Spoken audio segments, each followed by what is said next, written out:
Just briefly set the scene for us. Why are we seeing a renewal in fighting now?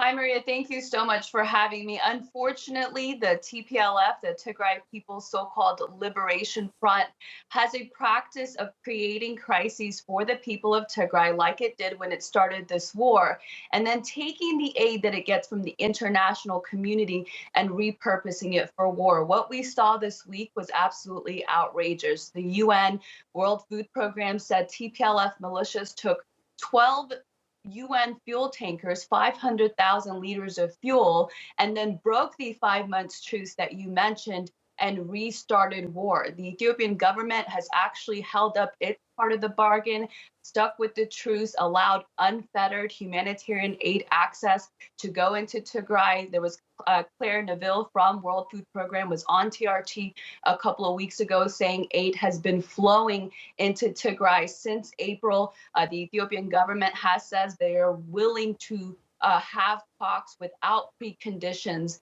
But instead, once again, we saw TPLF resort to war. We saw them redirecting humanitarian aid to war again this time last year. About 1,000 UN trucks went into Tigray, according to the UN chief of mission in the capital of Ethiopia, and they didn't come back until they were carrying TPLF militias into the neighboring Amhara and Afar regions, where they're raping, pillaging, and destroying communities there. Hermela, I just want to ask you, as a journalist, what challenges do you see on, reporting, on the truth for an international audience?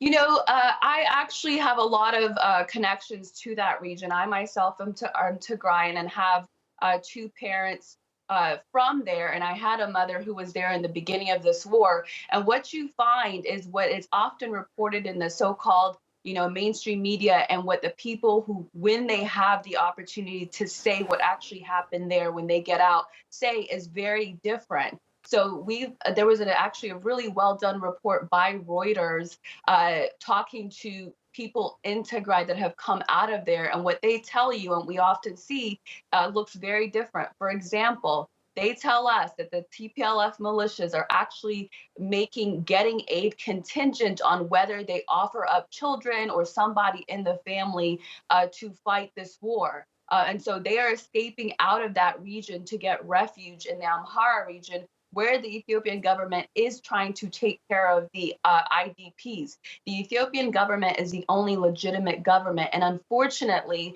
the international community often equates both the Ethiopian government to the TPLF. The TPLF was in power for 27 years. It had its time. The people of the Horn, the majority of the Horn, have spoken.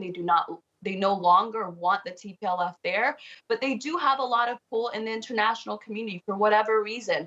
I mean, the head of the World Health Organization is a known TPLF member. And so the challenge is working up against this propaganda, disinformation infrastructure that they seem to have built for themselves, and actually giving a voice to the people in Tigray. Because very quickly, before I let you go, Hermela, what do you make of Dr. Tedros's comments on Ethiopia and Tigray?